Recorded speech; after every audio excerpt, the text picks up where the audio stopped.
I had always dreamed of stability, of a life where I could stand on my own 2 feet, free from the weight of uncertainty. As a child, I would lie in bed, staring up at the ceiling, imagining a future where I controlled my own destiny. My ambition wasn't born out of greed or a desire for power. It was simply a deep yearning for security. For years, I worked odd jobs, fought to make ends meet, but nothing ever seemed to stick. My dreams felt like whispers, always there but never within reach. One evening, while scrolling through job listings, something caught my eye: driver needed for wealthy businessman. It wasn't the ideal role I had envisioned, but it was a job. It was an opportunity to get my foot in the door, and maybe, just maybe, this could be the break I had been waiting for. I wasn't expecting anything extraordinary, but it promised stability, something I could finally rely on. And in a world where everything else felt uncertain, that was enough. To my surprise, I received an invitation for an interview. I could hardly believe it. My heart raced with excitement and nerves. I had no formal driving experience, but I wasn't about to let that stop me. The thought of working for a wealthy businessman like Kareem Al-Farouk was thrilling, and the chance to prove myself was too good to pass up. When I arrived at the address, I was taken aback by the sheer opulence of the place. The mansion was huge, towering columns, intricate details, the kind of place I had only ever seen in movies. The driveway stretched before me, lined with expensive cars that gleamed in the sunlight. My palms began to sweat. I had never been in such a place, and the contrast between my life and this world was overwhelming. The door opened, and there he was, Kareem Al-Farouk. He was everything I had expected and more. Tall, with an air of authority that demanded respect. His features were sharp, his eyes dark and intense. Despite his imposing presence, there was a strange calmness about him, as though he carried the weight of the world but never showed it. I hesitated for a moment, trying to collect myself before stepping inside. The interview began in a spacious, tastefully decorated room. Kareem sat behind a large desk, his posture straight, his gaze unyielding. I could feel the power radiating from him, but there was no arrogance, just an almost quiet authority. He looked at me with a mix of curiosity and assessment. "So," Kareem said, his voice steady, calm, "tell me about your driving experience." I froze. I had never driven professionally in my life, but I couldn't let that stop me. If I told him the truth, I knew I would lose this opportunity. I took a deep breath and began to speak, crafting a story about driving gigs I had done in the past, long hours on the road. I exaggerated the details, painting myself as an experienced driver with plenty of knowledge. My heart raced with every word I spoke, but I kept my voice steady. I couldn't afford to back down now. Kareem listened attentively, his expression unreadable. After what felt like an eternity, he leaned back in his chair, his fingers steepled in front of him. "Interesting," he said. "I think you'll be a good fit." I couldn't believe it. He was offering me the job despite the lies I had told. Maybe it was my desperation, or maybe there was something about me that he saw, something that made him believe I was worth the chance. Either way, I had done it. The job was mine. As I left the mansion that evening, I couldn't help but feel a mix of excitement and guilt. I had landed a job with Kareem Al-Farouk, one of the wealthiest men in the city, but I had lied to get it, and I wondered if that would come back to haunt me. Over the next few days, I settled into my new role. My job was simple: drive Kareem wherever he needed to go. The days were long, and I spent most of my time waiting in the car, parked in the driveway or sitting in the car, watching the world go by. But I didn't mind. The pay was good, and for the first time in a long time, I felt like I had some measure of stability. At first, I was intimidated by Kareem's wealth and power. The mansion, the cars, the luxury, it was all so foreign to me. But as I spent more time with him, I began to see another side of him. Kareem was calm, almost serene, despite the chaos that seemed to surround him. There was no arrogance in his demeanor, no sense of superiority. He was gracious, kind even, and surprisingly lonely. I noticed how he rarely paid attention to the women who threw themselves at him, and I found that curious. In a world where status and wealth seemed to attract attention, his indifference was almost out of place. One evening, after dropping Kareem off at his mansion, I received an unexpected invitation. "Come inside," he said, his voice steady but inviting. I hesitated. What did he want? But something about the way he spoke, something in his tone, made me feel like it wasn't just a casual invitation. I followed him inside, my footsteps echoing in the vast, silent halls. We ascended to his bedroom, and as we entered, the atmosphere seemed to shift. The room was dimly lit, and the view from the windows overlooked the city. The skyline stretched out before us. There was a softness to the space, a contrast to the cold, impersonal exterior of the mansion. Kareem sat on the edge of the bed, his gaze focused on me. "You've been honest with me," he said, his voice low and almost intimate. "But I think there's more to you than what you've shown." I didn't know how to respond. I stood there, unsure of what to do or say, but something in me stirred. His presence was commanding, yet there was a vulnerability to him that I hadn't expected. Kareem's hand reached out, brushing gently against my arm. The touch was light, but I felt it deep in my chest. He spoke then of fear, of the burden of his wealth, and how it had corrupted so many people. He spoke of the loneliness that came with power, how the world had tainted everyone around him. And he told me that I remained untouched by that corruption. Something about the way he said it, the way he looked at me, made me feel seen in a way I had never felt before. It was as though, for the first time, someone truly understood me. And in that moment, I felt drawn to him, not just because of his wealth or power, but because of the man he was beneath it all.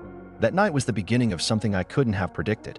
The meetings between us grew more frequent, and soon Kareem's mansion became a refuge, a place where we shared moments of intimacy and trust. It wasn't just about the physical connection, it was something deeper, something unspoken. We began to open up to each other, sharing parts of ourselves we hadn't shown anyone else. I found myself opening up to him in ways I never had before. I spoke about my dreams, my past, my fears. Kareem listened patiently, offering comfort and understanding. And as time passed, I began to realize that he was revealing more of himself to me as well. He spoke of his regrets, his fears, his failed marriage, and the weight of the responsibilities he carried. It was clear that despite his wealth, Kareem was lonely. His life wasn't as perfect as I had imagined. One evening, as we sat on the rooftop terrace, surrounded by the city's lights, Kareem admitted something that took me by surprise. "I see something in you," he said, his voice soft. "Something special, more than I've found in anyone else. You remind me of a time before all of this." He gestured around us, to the mansion, to the world he had built. "Before I became who I am now." I didn't know what to say. I had never expected to hear those words from someone like him. But something stirred in me, something I couldn't quite define. It was like he had unlocked a part of me I didn't know existed. But as our connection deepened, so did his possessiveness. I began to notice subtle changes in his behavior. He became more jealous, more controlling. It wasn't just about love, it was about ownership. I could feel the weight of his demands, his need for my complete devotion. There were moments when I felt suffocated, trapped by the intensity of his emotions. Yet, there were also moments when I felt cherished, as if I was the only person who mattered in his world. The conflict within me grew. I was falling for him, but his possessiveness was starting to unsettle me. I didn't know how to navigate this growing attachment, how to balance the love I felt for him with the unease that his demands were creating. Then, everything changed. The turning point came one evening when I least expected it. I had just finished driving Kareem home after a long day.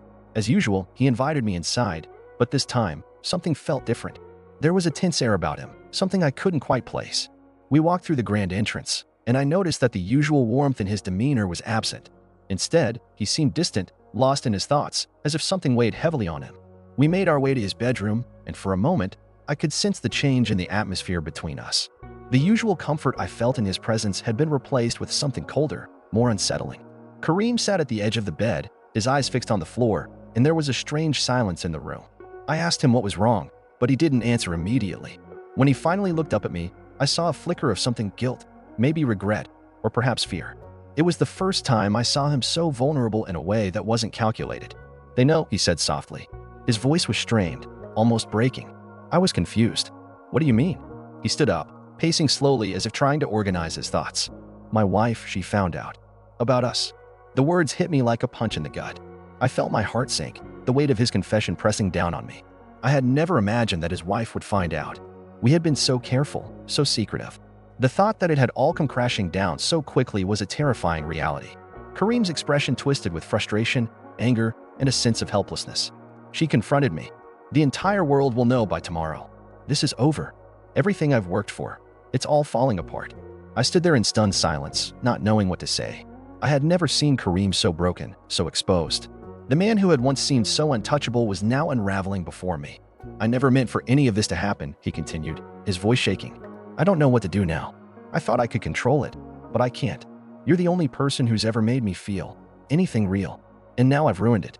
It was in that moment that I realized how much I had invested in this relationship, how deeply I had fallen for him despite the complications, the lies, and the possessiveness. I had always known that our bond was fragile, but I never imagined it would shatter so quickly.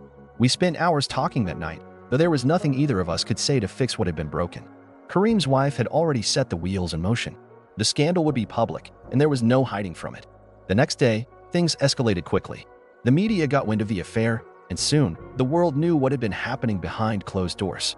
My name was dragged through the mud, and I was forced to leave Kareem's employment. The job I had worked so hard to secure, the life I had begun to build, everything was gone in an instant. I never got a chance to say goodbye to him. One moment, I was driving him around, feeling like I had found a place in his world, and the next, I was just another casualty of his broken life. As I packed up my things and left the mansion for the last time, I couldn't help but reflect on everything that had transpired. The love, the pain, the chaos, it all felt surreal, like a dream I couldn't wake up from. But as I walked away from the life I had known for the past few months, I also realized something. Despite everything, despite the lies, the heartbreak, and the loss, I had been changed. Kareem had opened a door inside me that I didn't know existed. He had made me feel seen, valued, and understood in a way I had never experienced before. And though it all ended in heartbreak, I wasn't ashamed of what had happened. Months passed. I left the city and moved to Dubai, hoping to start fresh. The memories of Kareem lingered in my mind, but I chose not to dwell on them. There was no use in looking back. I had grown, I had learned, and I had become someone new. I would carry the lessons of my time with him with me, grateful for the connection we shared, even if it was fleeting. Then, one day, I ran into him.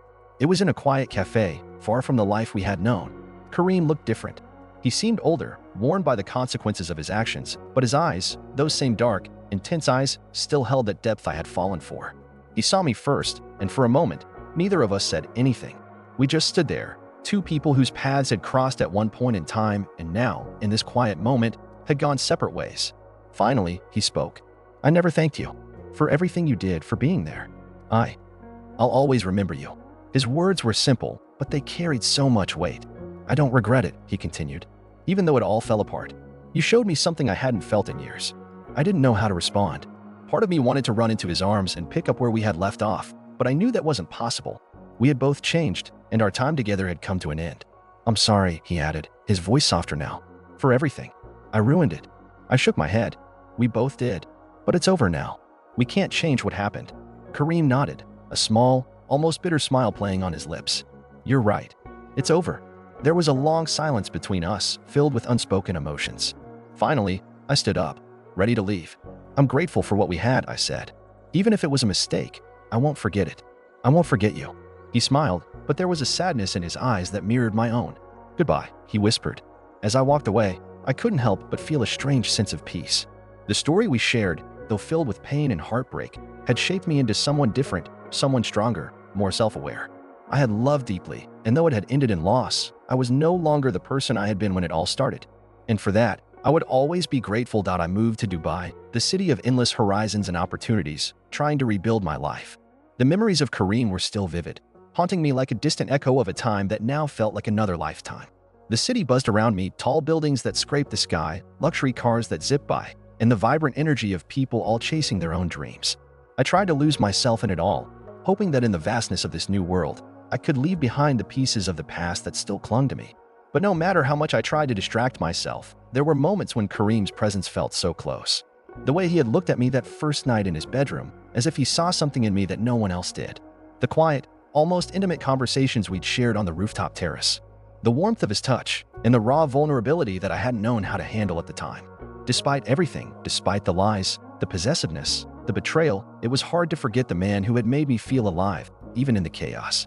I found work in a small cafe, a place far from the wealth and glamour that Kareem's world represented. It was simple, quiet, and it allowed me to focus on the one thing I knew I could control: myself. I threw myself into my job, building relationships with the regulars and creating a sense of belonging in a place that felt like a temporary stop on my journey. Slowly, I began to feel at ease in my new life, though a part of me always remained tethered to the past. Months passed, and I started to find a sense of purpose. I began working on projects in my spare time, small creative endeavors that helped me reconnect with who I was before everything with Kareem had happened. But even as I moved forward, there was still a part of me that couldn't fully let go of the feelings I had for him. It wasn't just love, though I had loved him deeply. It was a sense of connection, a bond that had shaped me in ways I couldn't fully articulate. Then, one day, I was sitting in the cafe, lost in thought as I cleaned the counter. The door opened, and a familiar voice called my name. I froze. It was Kareem. I looked up, my heart racing as I saw him standing there, looking almost exactly the way he had the last time we met, distant. Older, yet with that same weight in his eyes. I stood there for a moment, not sure what to do. I had thought I was done with him, that I had moved on, but the sight of him standing in front of me brought all those old emotions flooding back. "Can we talk?" he asked softly, his gaze searching mine. I didn't know what to say. Part of me wanted to turn away, to pretend that the past hadn't happened. But another part of me, the part that had never stopped caring about him, knew that this moment was inevitable. Our story, for better or for worse, wasn't over. I nodded slowly and gestured to a table by the window. We sat down, the silence between us thick with unspoken words. Kareem stared out the window for a moment, his face reflecting the city's bustling energy, yet his mind seemed far away. "I'm sorry," he began, his voice quiet but steady. "For everything. For how things ended between us. I never wanted to hurt you, but I couldn't control anything. Not the situation, not my feelings, not us. I wanted to say something, anything, but the words stuck in my throat. Instead, I just listened, my eyes fixed on his face.